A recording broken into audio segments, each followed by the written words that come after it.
Hi everyone and welcome back to the class. And guys, आज हम बात करने वाले हैं थर्ड राउंड टेबल कॉन्फ्रेंस के बारे में। इससे पहले हमने फर्स्ट राउंड टेबल कॉन्फ्रेंस को डिस्कस किया, सेकंड राउंड टेबल कॉन्फ्रेंस को डिस्कस किया, हमने जो है क्यूमिनल अवार्ड्स को डिस्कस किया। उसके बाद हमने देखा कि किस तरीके से बाकी चीज़ें जो हैं हो रही थी। एंड फाइनली हम लोग अब आज की वीडियो में थर्ड राउंड टेबल कॉन्फ्रेंस को डिस्कस करने वाले हैं। आई होप सो कि अभी तक के जो लेक्चर्स हैं आपके लिए अच्छे साबित रहे हों, आपने बहुत सारी चीज़ें सीखी हों। तो जो बच्चे फर्स्ट टाइम चैनल पर विजिट कर रहे हैं वो चैनल को सब्सक्राइब करें, वीडियो को लाइक करें और शेयर और कमेंट तो ज़रूर करेंगे। तो चलिए स्टार्ट करते हैं आज की क्लास को। सो गाइस, यहाँ पर क्या हो रहा है, अब स्थिति हिंदुस्तान में ऐसी आन पड़ी थी कि अब हमें थर्ड राउंड टेबल कॉन्फ्रेंस के लिए बुलाया गया था। लेकिन थर्ड राउंड टेबल कॉन्फ्रेंस में यूं कह दूंगा कि ये कॉन्फ्रेंस ना ही होती तो अच्छा होता, क्योंकि इसमें एक भी जो आपके सेक्शन ऑफ सोसाइटी हैं वो लोग नहीं जा रहे हैं। इससे पहले हमने देखा कि हिंदुस्तान में जो अंग्रेज़ों ने क्रिमिनल अवार्ड्स के थ्रू जो हम लोगों को बांटने की कोशिश करी गई थी उसको भी जो है ख़त्म कर दिया गया जब यहाँ पर ये आपका पैक्ट साइन हुआ। ठीक है, गांधी और बी.आर. अम्बेडकर के बीच में जो पैक्ट साइन हुआ, उस पैक्ट के चलते क्या हो गया, जो ब्रिटिशर्स की तरफ से हमें क्रिमिनल बेस पर डिवाइड करने की कोशिश की गई थी उसको रद्द कर दिया गया। और कहीं ना कहीं जो कम्युनिटी हमसे अपने आप को अलग समझ रही थी उसने फिर से हमारी मूवमेंट्स में जो है हमें साथ देना, हमें समर्थन देना शुरू कर दिया। अब इन्होंने थर्ड राउंड टेबल कॉन्फ्रेंस के लिए बुलाया कि अब फाइनली हम लोग जो हैं देखते हैं, डिसीजन लेंगे कि अब इंडिया को कॉन्स्टिट्यूशन देना है या नहीं देना है, या क्या कॉन्स्टिट्यूशनल डेवलपमेंट्स हमने इंडिया में करनी है। ये चीज के लिए इनको बुलाया गया। सो देखिए, थर्ड राउंड टेबल कॉन्फ्रेंस की जो डेट है दैट वाज 17 नवंबर 1932 से ये जो मूवमेंट, ये जो कॉन्फ्रेंस है वो शुरू हो रही है और दिसंबर 24 1932 तक लंदन में ये जो है वो करवाया जा रहा था। अब इसमें हम पार्टिसिपेटिंग पर्सनैलिटीज़ को देखें तो थर्ड राउंड टेबल कॉन्फ्रेंस में नियर अबाउट 46 डेलीगेट्स जो थे और फ्रॉम इंडिया जो है इसको अटेंड कर रहे हैं। अलग अलग लीडर्स जो हैं इसमें है, लेकिन कुछ पॉलिटिकल लीडर्स यहाँ पर मौजूद नहीं थे।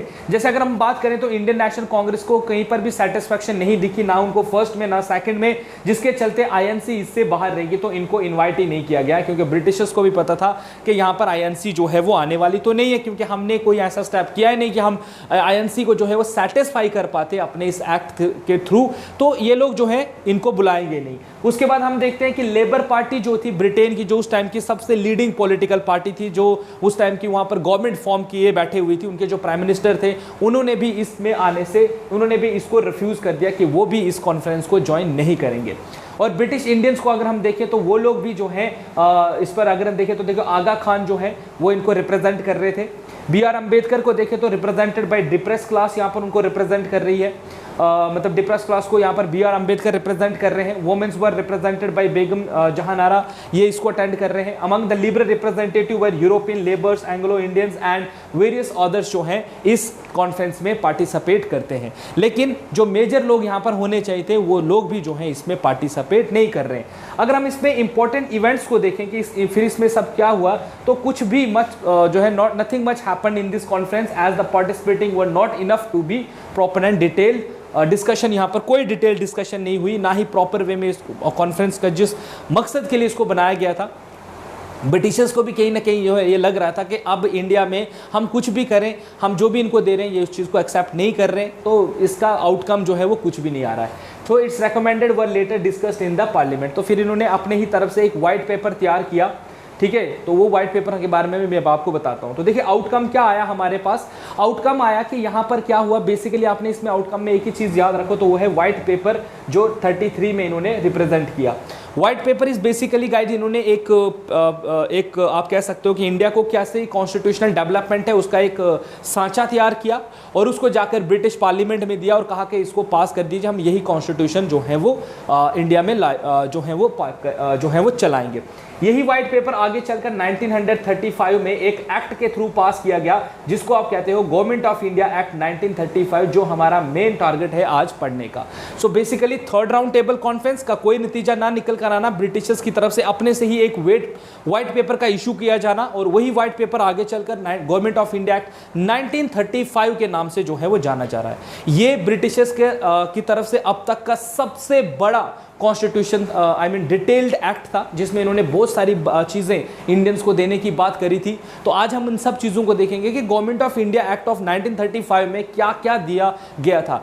आज भी हम कहते हैं कि मेजर जो सोर्स हमारे इंडियन कॉन्स्टिट्यूशन का, भारत के जो संविधान है उसका जितना भी आज मेजर जो चीज़ें हैं वो हमने इसी एक्ट से ली थी। तो एक बार नज़र डालते हैं और देखते हैं कि आज के कॉन्स्टिट्यूशन में और गवर्नमेंट ऑफ इंडिया एक्ट 1935 के बीच में क्या क्या सिमिलैरिटीज़ हैं और क्या क्या जो है वो डिससिमिलैरिटीज़ है। तो हम इसी एक्ट को आज डिस्कस करने वाले हैं, जो है government India act of 1935 guys. तो चलिए, बैकग्राउंड के बारे में आपको बताने की उतनी ज़रूरत नहीं है, क्योंकि बैकग्राउंड आप बड़े लंबे समय से पढ़ते आ रहे हो कि क्या कुछ इंडिया में हो रहा है, लेकिन फिर भी एक बार रीड आउट कर ही लेते हैं। जिस तरीके से इंडिया में डिमांड्स जो है वो पॉपुलेंस ले रही थी, led by leaders of constitution reforms in India. हम लोग लंबे समय से जो है इंडिया में कॉन्स्टिट्यूशनल रिफॉर्म्स के लिए डिमांड्स कर रहे हैं from earlier days of the Indian freedom struggle. जैसे 1919 में हमें एक्ट दिया गया, उसके बाद साइमन कमीशन भेजा गया, तो we were not satisfied what Britisher are giving us, ठीक है, वो जो भी कुछ हमें दे रहे थे हम सेटिस्फाई नहीं हो रहे हैं उनसे। तो ये क्या है, अब फाइनली एक ड्राफ्ट तैयार किया गया कि आप ये चीज़ जो है इंडिया में लागू करवाया जाएगा, उसी को आप गवर्नमेंट इंडिया ऑफ एक्ट 35 कहते हो। सो यहाँ पर क्या है, the evolving administrative arrangement put in place by British paved the way for the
so guys यहाँ पर देखिए,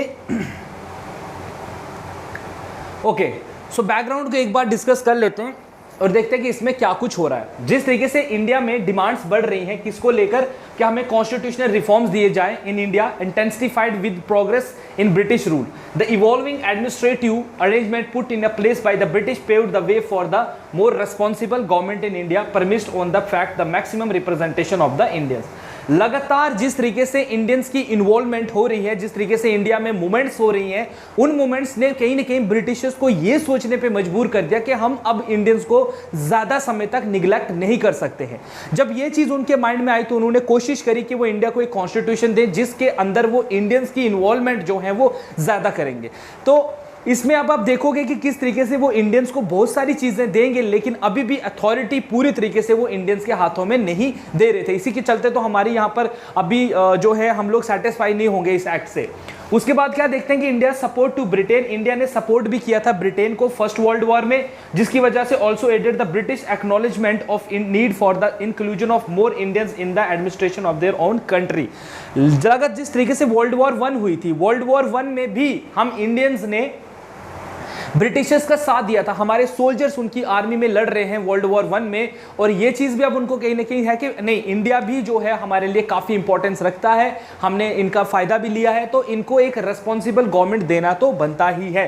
तो इसके चलते ही तो ये सारे एक्ट जो हैं वो पास होंगे। This form the basis for the passing of government of India act. यही जो बैकग्राउंड था जिसके बेसिस पर ब्रिटिशर्स हमें क्या देने की कोशिश कर रहा है, गवर्नमेंट ऑफ इंडिया एक्ट जो है। दिस लेजिस्लेशन, ये जो लॉ था, ये जो कानून जो कानून था, was the longest act passed by the British parliament after it's domination and overtaking of administrative control in India. अब तक के कंट्रोल के हिसाब से अगर हम देखें ब्रिटिशर्स का ये सबसे बड़ा और महत्वपूर्ण स्टेप जो है ब्रिटिशर्स के द्वारा लिया जा रहा है इंडियंस के लिए, कि इंडियंस को क्या क्या चीज़ें देनी और किस तरीके से इंडियंस को जो है पूरे तरीके से खुश रखना है, सो दैट ये लोग हमें सपोर्ट करें और सपोर्ट करें, कल को हमें इनकी नीड भी पड़ सकती है और ऑल दैट सिचुएशन भी कहीं पर भी जो है हमें इनकी मदद लेनी पड़ेगी। The act was based on the fact and consideration of the several experience and outcome which inter alia includes। देखो ये एक्ट जो है ये फैक्ट्स और कंसिडरेशन पर बेस्ड था, जैसे कि Simon commission report, recommendation of first round table conference, white paper published by British government in 1933 based the third round table and the report on the joint select committee. तो इन सब का जो आप कह सकते हो कंसिडरेशन और इन सब के फैक्ट्स को मद्देनजर रखते हुए इन्होंने आखिरकार इन सब को मिक्सअप करके इन्होंने क्या बना दिया 1935, जिसमें इन्होंने ये देखा कि हम साइमन कमीशन में इनको क्या दे रहे हैं, कॉन्स्टिट्यूशनल रिफॉर्म दे रहे हैं, अच्छा जी क्या क्या देना है दे दो।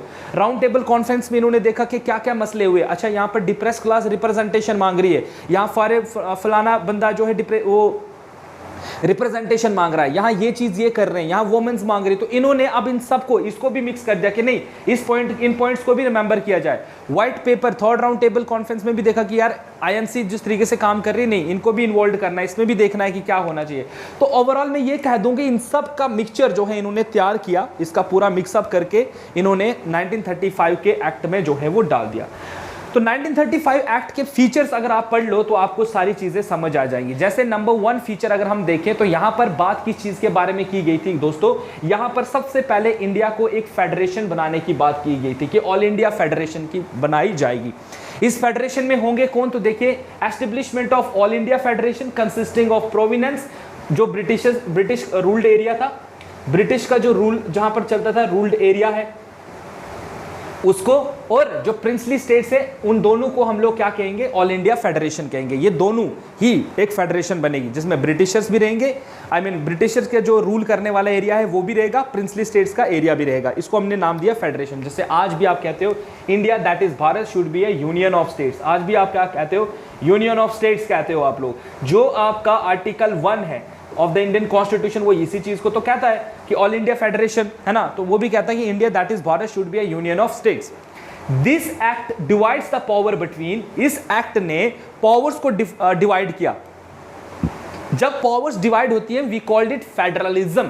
तो इन्होंने फेडरलिज्म इंडिया में इंट्रोड्यूस किया है, कैसे, centre and union list in centre and units in terms of 3 list. इन्होंने जैसे आज के टाइम पर भी दोस्तों आप देखते हो कि इंडिया में आज भी union list, state list, concurrent list, 3 लिस्टें होती हैं जिनके बेस पर आपके ने एक पावर को बांटा हुआ है। कहीं आपका सेंटर और स्टेट लड़े ना आपस में। अब देखो इंडिया में अगर मैं बात करूं तो अगर यहां पर चलो इंडिया को भूल जाते हैं, इधर ही देखते हैं। चलो इन्होंने बात करी कि हम लोग क्या बनाएंगे, हम लोग प्रोविनेंस और प्रिंसली स्टेट्स को कंबाइन करके फेडरेशन बनाएंगे। नाउ इस फेडरेशन में सवाल उठेगा कि हु इज मोर पावरफुल, किसके पास सबसे ज्यादा पावर है, क्या प्रोविनेंस पावरफुल ज्यादा है या स्टेट जो है वो पावरफुल है। आज के कंपैरिजन में हम देखें कि सेंटर ज्यादा पावरफुल है या स्टेट ज्यादा पावरफुल है।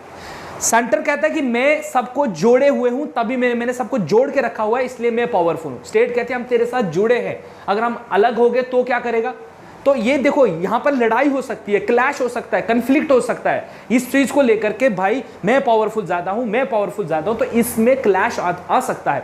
इस क्लैश को दूर करने के लिए ही तो हमने लिस्ट सिस्टम इंडिया में इंट्रोड्यूस किया था, जो कि 1935 के एक्ट में भी मेंशन्ड है कि इंडिया में लिस्ट सिस्टम लाया जाएगा जिससे कि स्टेट को अपना काम देखना है, सेंटर को अपना काम देखना, मतलब प्रोविनेंस को अपना काम देखना है कि प्रोविनेंस क्या किन किन चीज़ों के ऊपर लॉ बना सकता है और स्टेट जो है वो किन किन मतलब जो प्रिंसली स्टेट्स हैं वो किन किन वे में वो अपने आप को डील कर सकती हैं। तो ये जैसे आज मॉडर्न टाइम पर मैं देखूँ तो हमने 3 लिस्ट है, union list, state list, concurrent list.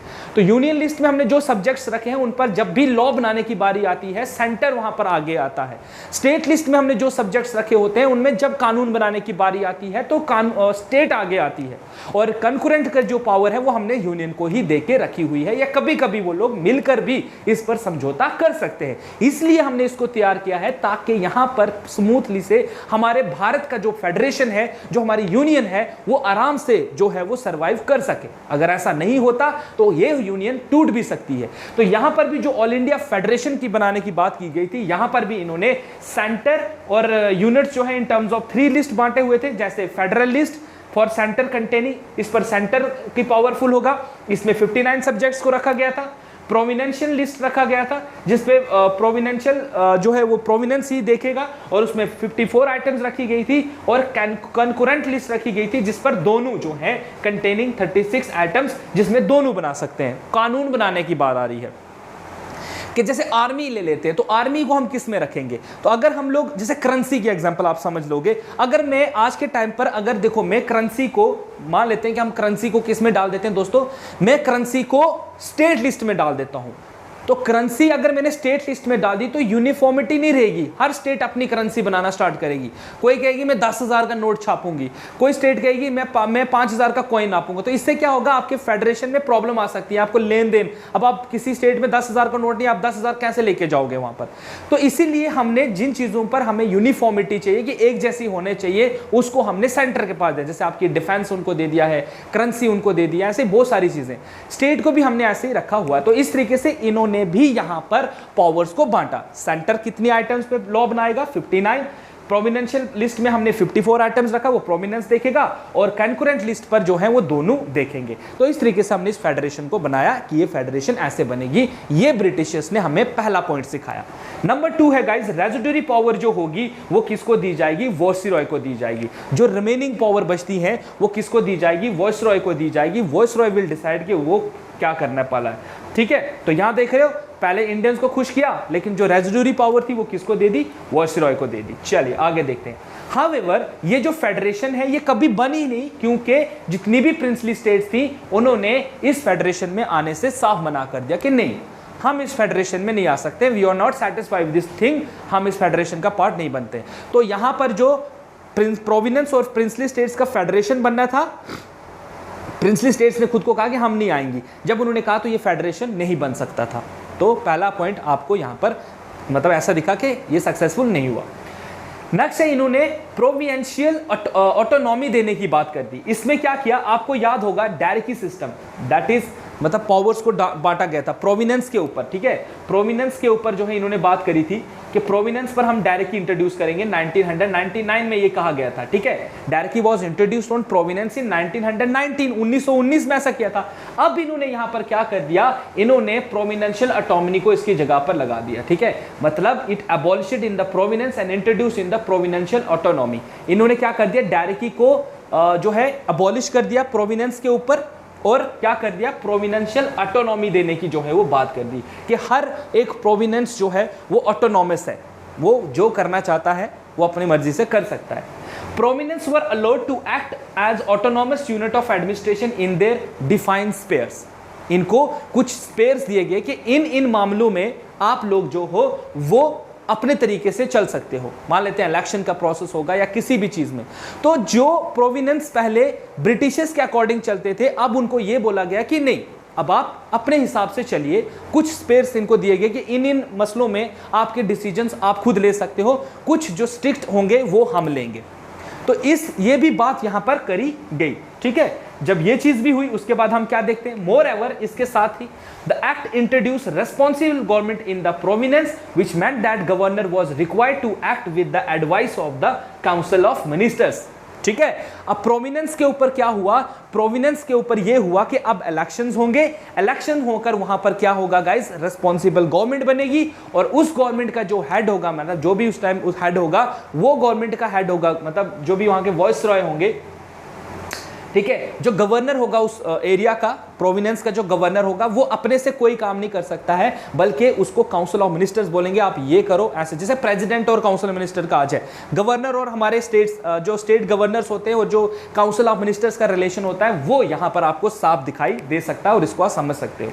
Ministers were not absolutely free in matters of running their departments, लेकिन अभी भी जो है मिनिस्टर्स जो है उनको फुल अथॉरिटी नहीं दी गई थी कि आप कंप्लीट अथॉरिटी, पावर दे दी गई मिनिस्टर को, लेकिन कंप्लीट पावर पावर नहीं दी गई, पूरी तरीके से अथॉरिटी वो नहीं चला सकता था। अभी भी जो है वहां पर कुछ रिस्ट्रिक्शंस उसके ऊपर थी है, और साथ ही साथ जो है गवर्नर्स को कुछ स्पेशल पावर्स दी गई थी। जैसे आज प्रेसिडेंट के पास स्पेशल पावर होती हैं, है ना, आज भी आप देखते हो कि प्रेसिडेंट और ऑफ इंडिया या गवर्नर ऑफ एनी स्टेट के पास स्पेशल पावर्स दी जाती हैं उसको, कि वो किसी भी बिल को, जब कोई हाउस नहीं होगा तो वो किसी भी बिल को पास कर सकता है। काइंड ऑफ आपसे जो है आपके पास बहुत सारी पावर्स जो है, जैसे प्रेसिडेंट के पास भी है, जैसे वो किसी की सजा माफ भी कर सकता है ना, ये काइंड ऑफ पावर्स हैं। सेम वैसी ही कुछ पावर्स यहाँ पर गवर्नर्स को दे दी, लेकिन गवर्नर रहेगा किसका? ब्रिटिशर्स का रहेगा। इंडियन चाहते नहीं थे कि वो, देखो यहाँ पर सारा इंडियंस को दिया जा रहा है, लेकिन जो हेड है वो ब्रिटिशर्स का है। इसीलिए ब्रिटिश इंडियंस जो है इस पॉइंट पर भी जो है वो क्रिटिसाइज कर रहे थे कि कैसे आप कह रहे हो कि हम मिनिस्टर्स बनाएंगे, इंडियंस मिनिस्टर होंगे, लेकिन मिनिस्टर को भी आप फुल पावर नहीं दे रहे हो, उसको भी कह रहे हो कि तू यहां तक पावर का यूज कर सकता है, इस पॉइंट के बाद तू नहीं यूज कर सकता है। तेरी जो भी, अच्छा ये कोई भी लॉ पास करेंगे, फाइनल अथॉरिटी गवर्नर के पास है कि वो उस पर कंसेंट देता है या नहीं देता है। अगर वो कहेगा यस तो ये बिल पास हो जाएगा, नो कहेगा तो ये बिल पास नहीं होगा। तो कहता आपने अभी भी कुछ जो पावर्स हैं वो गवर्नर को जो है वो दी हुई हैं, लेकिन अक्सर क्या है, नॉट एक्साइड वेरी ऑफन ये यूज नहीं करते थे। उसके बाद गाइस, जैसे हमने यहाँ पर यूज किया है वर्ड बाइकैमरलिज्म। बाइकैमरलिज्म का मतलब होता है to houses of the parliament, ठीक है, जहां पर दो हाउसेस होते हैं पार्लियामेंट के। तो यहाँ पर इन्होंने कहा कि इंट्रोड्यूस कहां पर 11 प्रोविनेंस, 11 प्रोविनेंस में से 6 प्रोविनेंस ऐसे थे जहां पर इन्होंने ड्यूल मतलब हाउस ऑफ पार्लियामेंट का जो है कंसेप्ट तैयार किया, जिसको आप कहते हो बाइकैमरलाइजेशन। ठीक है, यहां पर देखिए legislature of Bengal, Bombay, Madras, Bihar, Assam and the United Provinces were made bicameral consisting of legislative council, जिसको आप अपर हाउस कहते हो, एंड लेजिस्लेटिव असेंबली, जिसको आप लोअर हाउस कहते हो। ठीक है, और with certain restriction on them, और इनके ऊपर भी कोई रिस्ट्रिक्शन लगा दी गई कि ये काम आप करो, ये काम आप नहीं कर सकते। तो आपने लोकसभा, राज्यसभा, जो आज के टाइम पर आप वर्ड यूज कर रहे हो, उसकी जो शुरुआत है वो ब्रिटिशर्स ने हमें 35 में भी दे दी थी। 1935 में ब्रिटिशर हमें बाइकैमरल लेजिस्लेशन भी दे रहा है, जो आज भी आपने अडॉप्ट किया हुआ है अपने इंडियन कॉन्स्टिट्यूशन में, लेकिन इस वर्ड पर फोकस करो, यहां पर उनके ऊपर कुछ रिस्ट्रिक्शंस थी। ऑल्सो सेंट्रल जो लेजिस्लेचर है वॉज बाइकैमरल, जो सेंटर गवर्नमेंट होगा, जो सेंटर पर होगा, ठीक है ना। अब ये प्रोविनेंस पर बात हो रही है, लेकिन बात करें अगर हम लोग सेंटर पर, तो सेंटर पर भी जो है बाइकैमरल होगा, consisting of federal assembly and council of states होगा भाई साहब, सेम। और इस असेंबली की जो टर्म होगी वो कितने साल की होगी? 5 इयर्स की होगी। आज भी आप जो है, जैसे आप राज्यसभा के मेंबर को 6 साल तक जो है चुन सकते हो, यहाँ इनको 5 साल के लिए चुना जाता है लोकसभा को। तो ये सारे, या it could be dissolved earlier, इसको आप डिसॉल्व भी कर सकते हो एर्लियर। ठीक है, फर्क क्या है गाइस? देखो आज के टाइम पर और ब्रिटिशर्स के टाइम पर, मैं सिंपल सा आपको एक फंडा समझाता हूं कि देखो यहां पर इतना सा अगर आप समझ गए ना तो आप सारी चीजें समझ लोगे। अगर मैं ब्रिटिशर्स के टाइम देखूं तो उन्होंने, जैसे हम पार्लियामेंट की बात करता हूं, ठीक है, पार्लियामेंट की बात कर रहा हूं मैं, तो parliament consist of 3 people, legislature, executive, sorry ऐसे बोलो आप, लोकसभा, राज्यसभा एंड प्रेसिडेंट। ठीक है, और यहां पर देखो इंडिया के टाइम पर भी देखो पार्लियामेंट क्या सी है हमारी, ये पार्लियामेंट है, यहाँ पर लोकसभा है, राज्यसभा है और प्रेसिडेंट है। ठीक है, यही चीज समझो। अब ब्रिटिशर ने कहा था कि इधर भी इंडियन, इधर भी इंडियन, इधर भी इंडियन है होता है और इधर भी इंडियन। बस ये जो पोस्ट थी ना, जिसको आप आज प्रेसिडेंट कहते हो, वो इसको कहते थे गवर्नर जनरल या वॉइस रॉय, ये होता था ब्रिटिशर्स। तो आप मुझे एक बात बताओ, आज के टाइम पर कोई भी बिल, हम जब इंडियन पॉलिटी पढ़ते हैं तो हम क्या पढ़ते हैं कि कोई भी बिल तभी बनता है जब उस पर प्रेसिडेंट कंसेंट देता है, जब प्रेसिडेंट कहता है कि यस ये बिल पास हो गया। तो अगर आप यहां पर किसी ब्रिटिशर्स को रखोगे तो आप कैसे कहोगे कि ये कॉन्स्टिट्यूशन सही है? आप यहां इंडियन डाल दो, यहां इंडियन डाल दो, ये तो आपने रुकावट डाल दी। यही चीज तो हम नहीं चाहते थे, इसी पॉइंट के ऊपर हमने क्रिटिसाइज किया है। हालांकि हमने प्रेजेंट कॉन्स्टिट्यूशन में सेम पैटर्न को फॉलो किया है, लेकिन यहां पर हमने प्रेसिडेंट जो होता था वो इंडियन होता है। ठीक है, इंडियन ही प्रेसिडेंट रखा हुआ है। ठीक है, तो इस तरीके का बस इतना सा अगर आप लॉजिक समझ लो ना तो समझिए आपको ये पूरा एक्ट समझ आ जाएगा। उसके बाद इन्होंने क्या किया, इन्होंने डायरेक्टी को इंट्रोड्यूस किया है सेंटर पर। डायरेक्टी क्या होता है, चलिए देखते हैं। एक्ट ऑफ 1935 ने अबॉलिश किया डायरेक्टी को इन द प्रोविनेंस पर। प्रोविनेंस पर जो डायरेक्टी है उसको खत्म कर दिया गया and introduce at the centre. ठीक है, ड्यूल गवर्नमेंट जो होती थी। Consequently federal subjects were divided, जो फेडरल सब्जेक्ट्स थे उनको डिवाइड किया गया रिजर्व सब्जेक्ट्स में और ट्रांसफर सब्जेक्ट्स में। इधर 2 चीजों में जो है सब्जेक्ट्स को डिवाइड किया जा रहा है, कुछ रखे गए रिजर्व सब्जेक्ट्स और कुछ रखे गए transfer subjects. Now who will make laws on this thing, इस पर भी नजर डालते हैं। Religious affair, defence, administration and tribal areas were external affairs were included in the reserve subjects. देखो रिजर्व सब्जेक्ट्स में ये चीजें रखी गई। Transfer subjects were to be administered on the advice of minister and the number of ministers could not be exceed 10। अच्छा, इन्होंने क्या कहा कि ये जो ट्रांसफर सब्जेक्ट्स हैं, ठीक है, अब ट्रांसफर सब्जेक्ट्स में जो चीजें रखी जाएंगी उन पर कौन रूल बनाएगा, उन पर जो है गवर्नर काम बनाएगा, लेकिन वो एडवाइस करेगा हमेशा किसको, मिनिस्टर्स की एडवाइस पर। मिनिस्टर जो भी होंगे वो एडवाइस करेंगे गवर्नर को, और गवर्नर जो है अपना काम करेगा, यस नो जो भी बोलेगा। लेकिन वो मिनिस्टर जो है वो 10 से ज्यादा मिनिस्टर्स नहीं होने चाहिए। Governor general remained all over in charge of both reserved and transfer subject. लेकिन ये रिजर्व सब्जेक्ट की बात करूं, ट्रांसफर सब्जेक्ट की बात करूं, तो इसमें सारा जो चार्ज है वो किसके पास था, गवर्नर जनरल के पास था। हालांकि तुम लोग रूल बनाओ, कोई शक नहीं है, कोई चक्कर नहीं है, लेकिन जो सारी की सारी जो पावर है इनको चलाने की वो किसके पास थी, गवर्नर जनरल के पास थी। Idea of dyarchy was imposed with the purpose of facilitating better administration. इन्होंने डायरकी को इंट्रोड्यूस किया था। देखो ड्यूल नेचर है ना, दो मतलब तरीके यहाँ पर रूल हो रहे हैं। तो यहाँ पर देखो dyarchy was imposed with the purpose of facilitating better administration. Administration को बेटर बनाने के लिए इन्होंने इसको इंट्रोड्यूस किया था डायरकी को। And governor general was appointed to look after the coordination among the two parts of the government. और ये जो हम बात कर रहे हैं यहाँ पर किस चीज की, आपके यहाँ पर इन दो लोगों की जो हम बात कर रहे हैं, किन किन लोगों की, रिजर्व सब्जेक्ट्स और ट्रांसफर सब्जेक्ट्स की जो बात कर रहे हैं, यहाँ पर क्या होगा गाइज, इनके बीच में कभी क्लैश ना आ जाए उसके लिए गवर्नर्स को यहाँ पर रखा गया था, पार्ट ऑफ द गवर्नमेंट थे, ठीक है। क्यूमिनल एंड क्लास रिप्रेजेंटेशन की बात कर दी गई, यहाँ पर सीटें रिजर्व करने की बात जो है वो कर दी गई। जैसे the act further extended the principle of communal representation. इसने कहा कि हम क्यूमिनल रिप्रेजेंटेशन देंगे by providing separate electorate for depressed class. ये दिया था उन्होंने, जिस तरीके से राउंड टेबल कॉन्फ्रेंस अटेंड की थी लोगों ने, उसको मद्देनजर schedule caste, women and labour workers को, सब लोगों को यहाँ पर रिप्रेजेंटेशन दी जा रही थी। Under the act Muslim got 33%, 1/3 of the seat in the federal legislature. Federal legislature में मुस्लिम्स को 33% सीट्स जो हैं वो रिजर्व मिलेंगी। इसके अलावा अगर हम आगे अदर फीचर्स पर चले जाएं इस एक्ट के, तो वी हैव सीन के यहाँ पर जो है abolish the centre of the council of India. Council of India को अबॉलिश कर दिया गया। Establish of government of India act 1958 को यहाँ पर जो है एस्टेब्लिश की गई थी। काउंसिल ऑफ इंडिया कब बना था, काउंसिल ऑफ इंडिया को गवर्नमेंट ऑफ इंडिया एक्ट 1858 में बनाया गया था, इसको अबॉलिश कर दिया गया। Secretary of state for India was provided with the team of advisers.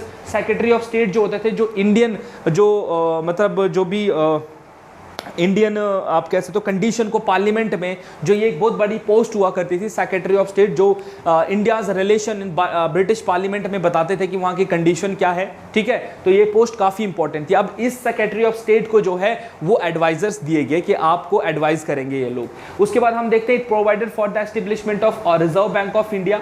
इसके लिए एक रिजर्व बैंक भी इसी एक्ट के अंदर एक RBI बनाने की बात भी कर दी गई थी, to control regulation of currency and credit of the country, ताकि कंट्री का क्रेडिट वगैरह उसको ठीक रख सके। अब फ्रेंचाइजी वोटिंग वोट जो है उसको अटेंड कर दिया गया 3 to 14% of the total population. पहले 3% लोग ही वोट दे सकते थे, अब 14% लोग जो है वो वोट दे सकते थे इस एक्ट के according. It provided for the establishment of only a federal public जो है पब्लिक सर्विस कमीशन, ठीक है, जो ISI के एग्जाम निकालते थे। साथ ही साथ यहाँ पर प्रोविडेंशियल पब्लिक सर्विस कमीशन की भी बात की गई, जॉइंट पब्लिक सर्विस कमीशन की भी बात की गई फॉर 2 और मोर प्रोविनेंस के लिए। इट प्रोवाइडेड, इसने साथ ही साथ बात करी है कि इसमें एस्टेब्लिशमेंट ऑफ फेडरल कोर्ट, कि एक फेडरल कोर्ट बनाया जाएगा, set up in 1937 which continue to function till the establishment of supreme court of India. तो ये तब तक काम करेगा जब तक, इसने तब तक काम किया था जब तक ये कि सुप्रीम कोर्ट नहीं बना था, जो आज़ादी के बाद बना 1950 में। उसके बाद में इस एक्ट ने अथॉरिटी दी थी एंड कमांड किया था रेलवेज ऑफ इंडिया को in the hand of the newly establish authority called federal railway को दे दिया गया था, कंसिस्टिंग ऑफ 7 मेंबर्स। इसमें 7 मेंबर होते थे who were free from the control of councillors and ministers, जो बिल्कुल काउंसिल और मिनिस्टर से परे थे, वो अपने हिसाब से इस रेलवे को चलाते। Authority directly reported to governor general of India, और वो डायरेक्ट किसके कॉन्टैक्ट में थी, गवर्नर जनरल के कॉन्टैक्ट में थी। इस एक्ट ने एक रास्ता भी खोज निकाला for reorganisation of certain parts. इस एक्ट के अकॉर्डिंग कुछ पार्ट्स जो थे उनको इंडिया में एड ऑन किया जाना था, जैसे सिंध का एरिया था, बॉम्बे प्रेसिडेंसी में उसको जोड़ा नहीं जा रहा था, सॉरी, अलग किया जा रहा था। जैसे सिंध को अलग किया गया बॉम्बे प्रेसिडेंसी से, बिहार एंड उड़ीसा को अलग किया गया, surveillance of the Burma from India, और बर्मा को इंडिया से अलग कर दिया गया। तो इस एक्ट में इतना कुछ जो है वो हो रहा है। अब आप इस एक्ट को अगर अच्छे से समझ गए हो तो आप इसके सिग्निफिकेंस को भी आराम से समझ लोगे। आपको पता है कि हम इससे खुश होंगे कि नहीं होंगे। तो हमारे पर असर क्या पड़ा, government of India act of 1935 ने second milestone towards the complete responsible government in India after the act of 1919। 1919 के बाद अगर ब्रिटिशर्स की तरफ से एक बार फिर से इंडियंस को शांत करने की कोशिश की गई थी, तो वो की गई थी गवर्नमेंट ऑफ इंडिया एक्ट 1935 के अकॉर्डिंग, जिसमें कि इन्होंने अपनी तरफ से पूरी कोशिश की थी कि ये इंडियंस को सेटिस्फाई कर पाते कॉन्स्टिट्यूशनली डेवलपमेंट को लेकर। Government of India act of 1935 कटेल द पावर्स, इसने बहुत सारी पावर्स को कटेल कर दिया था, concentrated in the hands of the central government and distributed it by ensuring that a decentralised form of government takes shapes in India. इन्होंने बहुत सारी पावर्स को सेंटर से छीनकर प्रोविनेंसेस को देने की बात करी थी कि जहां पर की पावर को जितना बांटा जाए, डिसेंट्रलाइज किया जाए, उससे ही बेटरमेंट इंडिया का हो सकता है। सेपरेट इलेक्टोरेट जो है वो जो है इन्होंने बात करी थी, यहाँ पर वुमेन्स को देने की बात की गई थी। Although they had not asked for it, हम जो है हमने इसके लिए कभी बात भी नहीं की, was quite good for the advance of movement, लेकिन ये वुमेन्स को लेकर जो है बहुत अच्छी बात थी कि वुमेन्स को भी जो है यहाँ पर थोड़ा सीरियसली लिया जा रहा था in the decision making process में। This act was the first attempt, ये पहला एक्ट था to give the provinces and autonomous status, कि हमारे जो प्रोविनेंस थे अब उनको अपने ही तरफ से स्टेटस दिया जा रहा है by freeing them from external interference, के प्रोविनेंस अब अपना फैसला खुद लेंगे, उन पर कोई जो है वो दबाव नहीं होगा सेंटर की तरफ से, ना ही किसी दूसरी चीज़ का, ये लोग अपना फैसला खुद ले सकते हैं। तो ये एक अच्छी बात यहाँ पर की गई थी इस एक्ट में।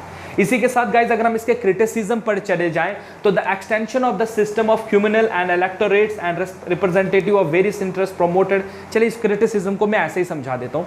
तो क्रिटिसिज्म ये होगा गाइज कि देखिए इंडियंस जो है वो अब यहाँ पर हो सकता है अगर ब्रिटिशर हमें 1919 में ये चीज़ दे देते तो शायद हम लोग इसको एक्सेप्ट कर लेते, क्योंकि उस टाइम पर हमारी डिमांड सेल्फ गवर्नमेंट की थी और यहाँ पर हमें सेल्फ गवर्नमेंट दे दी गई थी जो हमारी मांग थी। लेकिन आपको याद होगा 1930 में हम लोगों ने डिक्लेयर किया था कंप्लीट इंडिपेंडेंस, मतलब कंप्लीट आज़ादी। वी और मतलब जो है अब फ्री होना चाहते थे हम ब्रिटिशर से। अब हम ब्रिटिशर को अपने हेड के पॉइंट पर जो है वो नहीं देख सकते थे। तो we completely want India free हो जाए और इंडियंस के हाथ में आ जाए। अब यहाँ पर ब्रिटिशर्स ने इंडियंस को सेटिस्फाई करने की पूरी कोशिश की थी। उन्होंने हाउसेज ऑफ पार्लियामेंट्स बना दिए, उन्होंने जो है ट्रांसफर सब्जेक्ट्स बना दिए, डायरेक्ट एंट्री अबॉलिश कर दी, कहीं पे अबॉलिश कर दी, कहीं पे लगा दी। पूरे तरीके से इन्होंने एक कॉन्स्टिट्यूशन तैयार किया इंडिया के लिए कि हम आपको सेटिस्फाई कर रहे हैं। लेकिन गाइस अभी भी जो है इंडियंस को जो है जिस तरीके से हमने कहा था कि हमें कंप्लीट इंडिपेंडेंस चाहिए, हमें चाहिए ही नहीं कि ब्रिटिशर्स की तरफ से हमें कोई भी ऐसी अथॉरिटी हो, हमें जो भी अपना लॉ पास करवाना पड़े तो हमें ब्रिटिशर के पास जाना चाहिए। जैसे अभी यहाँ पर हम प्रेसिडेंट, आज हमारे प्रेसिडेंट हैं देश के, उस टाइम पर गवर्नर जनरल हुआ करता था। तो आज हमारे प्रेसिडेंट इंडियन है तो हम उनके पास आराम से जाते हैं और वो एडवाइस पर ही काम करते हैं, काउंसिल ऑफ मिनिस्टर्स के। लेकिन यहाँ पर गवर्नर जनरल को स्पेशल पावर्स दी गई। अब आप जो भी लॉ पास करके जाओ, फाइनल अथॉरिटी के पास है कि वो उस पर साइन करे या ना करे। अगर वो यस कहेगा तो यस होगा, नो कहेगा तो नो होगा। तो इसमें अभी भी इंडिया को जो है वो फुल अथॉरिटी नहीं मिली है, जिसके लिए हमारी लड़ाई चल रही है। तो कहने का मतलब ये है कि India want to become a sovereign country. Sovereign का मतलब होता है जहां वो अपने फैसले खुद ले, चाहे वो इंटरनल मैटर पर हो चाहे वो एक्सटर्नल मैटर पर हो। तो अभी हमारी जो लड़ाई है वो सॉवरनिटी को लेकर है। तो सॉवरनिटी अभी हमें नहीं मिली थी। Government of India act of 1935 was not as a sovereign which we are demanding. ठीक है, जो हमारी नीड थी कि हमें जो है कंप्लीट जो अथॉरिटी चाहिए, हमें सुप्रीमनेस चाहिए, उस सुप्रीमनेस अभी भी हमें नहीं मिली थी। तो इसीलिए we Indians were not satisfied, even no single organ of the government जो पीपल था वो इस चीज से सेटिस्फाई नहीं था। And they want some more representation in the government, they want some more responsible government, और मतलब मोर इंडियन रिस्पॉन्सिबल गवर्नमेंट जिसमें इंडियंस जो हैं वो इन्वॉल्व हो। इसी के चलते government of India act of 1935 आज हमने कंप्लीट किया। साथ ही साथ हमने देखा कि हमारे जो लीडर्स हैं वो इसको सपोर्ट नहीं कर रहे हैं। गाइस यहाँ से आगे क्या होगा, कैसे हालात बदलेंगे। अब एक दुनिया में एक और बड़ा इंसिडेंट होने जा रहा था जिसको आप जानते हो वर्ल्ड वॉर 2 के नाम से। दुनिया में वर्ल्ड वॉर 2 भी छिड़ेगी। जब वर्ल्ड वॉर 2 लगेगा तो उसमें तो स्टार्ट होगा तो उसमें आप देखोगे कि ब्रिटेन भी इन्वॉल्व होगा। जब ब्रिटेन उसमें इन्वॉल्व होगा तो ब्रिटेन जो है इंडियंस को बोलेगा कि आप चलो मेरे साथ सपोर्ट करने के लिए, लेकिन हम इंडियन उसका पूरा फायदा उठाएंगे। हम बोलेंगे कि ब्रिटिशर हमसे है, हम तुम्हारी मदद करते हैं तो तुम वहां पर जाकर लड़ाई लड़ते हो, अब हम लोग तुम्हारा साथ नहीं देंगे। तो ब्रिटिशर्स को हम एहसास दिलाएंगे कि हम इंडियंस तुम्हारे लिए कितने इंपॉर्टेंस रखते हैं। साथ ही साथ इंटरनेशनल लेवल पर जब ब्रिटेन पर प्रेशर पड़ेगा, क्योंकि इंडियंस वॉर में नहीं जा रहे थे, इंडियन सोल्जर्स को नहीं आ रहे थे, तो वो हमसे फिर कैसे किस तरीके से बार्गेनिंग का जो है आप कहोगे कि यहाँ पर प्रोसेस शुरू होगा। तो एक्ट इस 35 के बाद हम 47 से देते हैं, इस पीरियड को कहा जाता है बार्गेनिंग मूवमेंट, मतलब बार्गेनिंग पीरियड है ये। यहाँ कभी ब्रिटिशर हमें कोई चीज़ देगा, हम उनसे क्या देखेंगे, हम देखेंगे कि हम सेटिस्फाई नहीं होंगे, फिर वो हमें कुछ देगा, फिर हम डिमांड रखेंगे। तो ये लेन देन का प्रोसेस 1947 तक चलेगा और किस तरीके से हमारा देश आज़ाद होगा, जल्द ही इसको हम आप तक जो है वो डिलीवर करवा देंगे गाइस। सो गाइस, आप लोगों से बस इतना ही है कि आप रेगुलर बेसिस पर क्लासेस अटेंड करते रहें और साथ ही साथ MCQs अटेंड करते रहें, सो दैट आपको लगे कि आपने कोई चीज़ को कंप्लीट किया है। और गाइज, जो बच्चे फर्स्ट टाइम चैनल पर आ रहे हैं वो चैनल को सब्सक्राइब करो, वीडियो को लाइक करना भी मत भूलिए, क्योंकि ये चीज़ जब आप करते हो तो आपको रेगुलर बेसिस पर हमारी तरफ से वीडियोस की नोटिफिकेशन आती है। तो गाइज, आज हम यहीं पर क्लास को एंड करते हैं, कल आपसे मुलाकात होगी यहाँ से आगे के सफर में। तब तक stay tuned with our channel guys. Have a nice day. Thank you so much for watching this video guys. Goodbye and take care.